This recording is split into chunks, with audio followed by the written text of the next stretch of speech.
Tamil Nadu CM Vijay కీలక నిర్ణయం తీసుకున్నారు. ఓదార్పు యాత్ర చేపట్టనున్నారు విజయ్. కరూర్ తొక్కిసలాట బాధితులను పరామర్శించనున్నారు ఆయన. మృతుల కుటుంబాలను విజయ్ పరామర్శించనున్నారు. జూలై 2వ వారంలో బాధిత కుటుంబాలను కలవనున్నారు సీఎం. ఇటీవల అసెంబ్లీలో కరూర్ ఘటనను గుర్తు చేసుకున్నారు విజయ్. కరూర్ తొక్కిసలాట ఘటనలో 41 మంది మృతి చెందిన విషయం తెలిసిందే. మృతుల కుటుంబాలకు 20 లక్షల రూపాయల చొప్పున పరిహారం అందించారు. అసెంబ్లీ ఎన్నికల్లో కరూర్లో విజయ్ పార్టీ అయితే ఓడిపోయింది. కరూర్లో ఏఐఏడీఎంకే అభ్యర్థి విజయ్ భాస్కర్ గెలుపొందారు. తాజాగా ఏఐఏడీఎంకేకి విజయ్ భాస్కర్ రిజైన్ చేశారు. ఉప ఎన్నికల్లో టీవీకే నుండి భాస్కర్ పోటీ చేసే అవకాశం ఉంది. విజయ్ ఓదార్పు యాత్రతో కరూర్లో టీవీకే గెలిచే అవకాశం ఉంది. దీనికి సంబంధించి మరిన్ని అప్డేట్స్ మా కరెస్పాండెంట్ కిరణ్ అందిస్తారు. కిరణ్, ఎన్నికల ముందు కరూర్ ఘటన టీవీకే పార్టీకి ఏ స్థాయిలో మచ్చ తీసుకుని వచ్చిందో కూడా మనందరికీ తెలిసినటువంటి పరిస్థితే. కరూర్ ఘటనకు సంబంధించి సినిమాటిక్ అన్నారు, రకరకాల విమర్శలు అయితే చేసినటువంటి పరిస్థితి. ఇప్పుడు ఎన్నికల్లో గెలిచిన తర్వాత అంటే ఇది కూడా ఒక రాజకీయ కోణంలోనే చూస్తున్నటువంటి పరిస్థితి ఉంది. అక్కడ ఉన్నటువంటి విజయ్ భాస్కర్ రిజైన్ చేశారు కాబట్టి ఇప్పటికిప్పుడు కరూర్ బాధితులు విజయ్కి గుర్తొచ్చారు. ఏంటి రకరకాల కోణాల్లో చర్చ అయితే జరుగుతుంది. ఎలా చూడాలంటారు ఈ పరిణామాన్ని? తమిళనాడు సీఎం విజయ్ కీలక నిర్ణయం తీసుకున్నారు. ఇప్పటికే కరూర్ కు సంబంధించిన సంఘటనపై సీఎం విజయ్ కీలక నిర్ణయం తీసుకున్నారు. ఆయన ఇప్పటికే మరణించిన బాధితులను ఒక ప్లేస్ లో కలిసి ఆయన ఓదార్చిన నేపథ్యం చేస్తే అది ఎన్నికలకు ముందు జరిగింది. ఎన్నికల తర్వాత ఆయన అధికారంలోకి రావడం, అధికారంలోకి వచ్చిన తర్వాత ఒక కీలక నిర్ణయం తీసుకున్నారు.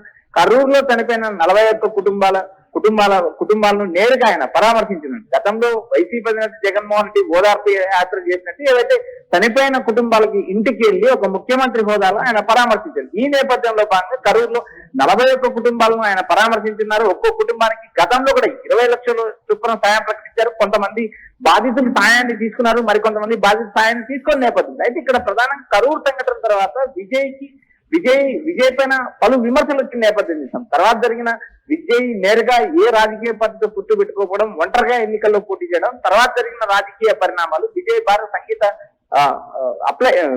విడాకుల కోసం అప్లై చేయడం, వీటిని అన్నిటినీ ఆయన ఛేదించుకొని తమిళనాడు ఎన్నికల్లో గెలిచి ముఖ్యమంత్రి అయ్యారు. గెలిచిన తర్వాత ఆయన బాధితులను నేరుగా పరామర్శించడానికి ఆయన జూలై 2వ వారంలో వెళ్ళడానికి ముహూర్తం సిద్ధం చేస్తున్నారు. ఈ నేపథ్యంలో భాగంగా ఇది రాజకీయ సంఘటన కంటే గతంలో ఏదైతే తన బహిరంగ సభల వల్ల ఏదైతే 41 మంది ప్రాణాలు పోగొట్టుకున్నారని అంశం పైన విజయ్ గతంలో తీవ్ర ఆవేదన వ్యక్తం చేసిన నేపథ్యం చూసాం. కరూర్ లో ఆయన పార్టీకి సంబంధించిన అభ్యర్థి ఓడిపోవడం, నేరుగా విజయ్ భాస్కర్ గెలవడం, గెలిచిన తర్వాత ఆయన రాజీనామా చేశారు. ప్రస్తుతం ఆయన టీవీకే చేరారు. రాబోయే ఉప ఎన్నికల్లో కూడా అక్కడ టీవీకే నుంచి విజయ్ భాస్కర్ పోటీ చేసే అవకాశమే. ఈ నేపథ్యంలో భాగంగా ఏదైతే గతంలో ఆంధ్రప్రదేశ్ రాష్ట్రంలో వైసీపీ అధినేత జగన్మోహన్ రెడ్డి చేసేది ఈయన కూడా విజయ్ కూడా ఓదార్పు యాత్ర చేయబోతున్నారు అంటూ తమిళనాడు రాజకీయాల్లో తీవ్రంగా చర్చ అవుతుంది. ప్రస్తుతం విజయ్ తీసుకుంటున్న నిర్ణయాలు, విజయ్ నేరుగా ప్రజల్లోకి వెళ్ళడానికి, అటు బాధితులను సందర్శించడానికి, అదేవిధంగా తన పార్టీని గెలిపించిన అభిమానులకు కృతజ్ఞతలు చెప్పుకుంటూ కరూర్ లో భారీ స్థాయిలో ఒక ప్రోగ్రాం నిర్వహించున్నారు. అదేవిధంగా 41 కుటుంబాలను ఆయన ఒకరోజు పరామర్శిస్తారా లేక వారం నుంచి 10 రోజులు అక్కడ పరిస్థితులు పెట్టుకుంటారా అనేది కూడా ఉత్కంఠంగా మారింది. మురళి, రైట్. అంటే దీనికి సంబంధించి ఇప్పటికే ఏఐడిఎంకే విమర్శలు కూడా చేస్తున్నటువంటి పరిస్థితి ఉంది కదా. అక్కడ విజయ్ భాస్కర్ రిజైన్ చేయడం కావచ్చు, మళ్ళీ దాన్ని టీవీకే నుంచి తను పోటీ చేయబోతున్నారు అనేటువంటి మాట. అందుకోసమే ఇది ఒక రాజకీయ పర్యటన. అక్కడ కరూర్ బాధితులు కావచ్చు, కరూర్ నియోజకవర్గ ప్రజలు కావచ్చు, వీరందరికీ ఆ విషయం అనేది అర్థమవుతుంది. అక్కడ విజయం సాధించడం అనేది ఈసారి అంత తేలికైనటువంటి పరిస్థితి కాదని రకరకాల ఊహాగానాలు కూడా వ్యక్తమవుతున్నాయి కదా. ఏంటి ఈ కోణాన్ని ఎలా చూడాలంటారు? మురళి, ఇక్కడ ప్రధానంగా కరూర్ లో టీవీకే ఓడిపోయిన తర్వాత జరిగిన రాజకీయ పరిణామాలు, అక్కడ ఉన్న అన్నాడీఎంకే నుంచి గెలిచిన విజయ్ భాస్కర్ రాజీనామా చేశారు. గతంలో విజయ్ భాస్కర్ అన్నాడీఎంకేలో కీలకంగా పనిచేశారు, మంత్రిగా పనిచేశారు. కరూర్ లో చాలా ప్రాబల్యం కలిగిన నేత అయితే ఇక్కడ ప్రధానంగా ఎన్నికల తర్వాత రాజీనామా చేయడం వల్ల విజయ్ భాస్కర్ మళ్ళీ టీవీకి తరఫున గెలవగలుగుతారా అనేది కూడా ఇక్కడ ఒక రాజకీయంగా చర్చ వచ్చింది. ఆ నేపథ్యంలో భాగంగా విజయ్ కరూర్ బాధితులను సందర్శించడానికి, కరూర్ బాధితులను పరామర్శించే నేపథ్యంలో అక్కడ ఉప ఎన్నికల్లో గెలవడానికి ఒక కీలక అడుగేశారని రాజకీయంగా విమర్శలు వ్యక్తం అవుతున్నాయి. ఇక్కడ ఏదైతే ప్రభుత్వం ఏర్పడి దాదాపు 3 నెలల కాలం కాలేదు. 3 నెలల కాలంలోనే అన్నాడీఎంకేకి సంబంధించిన 5 మంది ఎమ్మెల్యేలు రాజీనామా, మరొక తిరుచిలో గెలిచిన విజయ్ ఆ స్థానానికి రాజీనామా చేసిన నేపథ్యం. రాబోయే రోజుల్లో 6 స్థానాలకు ఉప ఎన్నికలు జరుగుతాయి. ఈ ఉప ఎన్నికల్లో డిఎంకే నుంచి తీవ్రమైన పోటీ ఎదుర్కొనే అవకాశం ఉంది. ఇప్పటికే తిరుచి నుంచి ఛాలెంజ్ బరిలోకి దిగుతున్నారనే ఒక జోరుగా ఒక ప్రచారం జరుగుతుంది.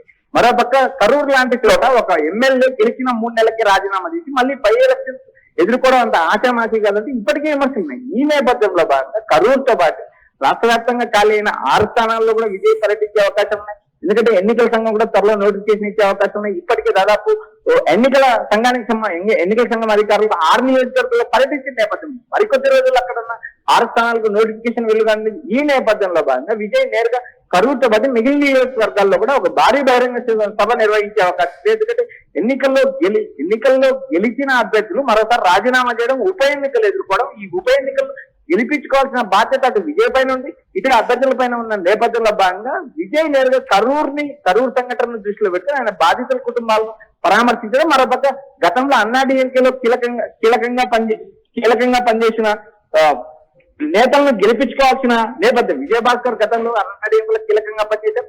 విజయభాస్కర్ కరూరు నుంచి మరోసారి గెలిపించుకోవడానికి విజయ్ ఒక మాస్టర్ ప్లాన్ సిద్ధం చేశారు. ఆ మాస్టర్ ప్లాన్ లో భాగంగా ఆయన కరూరులో చనిపోయిన 41 కుటుంబాలకు బాధితులను పరామర్శించడానికి పరామర్శ పేరుతో ఓదార్పు యాత్ర పేరుతో మరోసారి తెరపైకి రాజకీయాలు తీసుకొచ్చారు విజయ్ అనే కోణంలో విమర్శలు నడుస్తున్నాయి.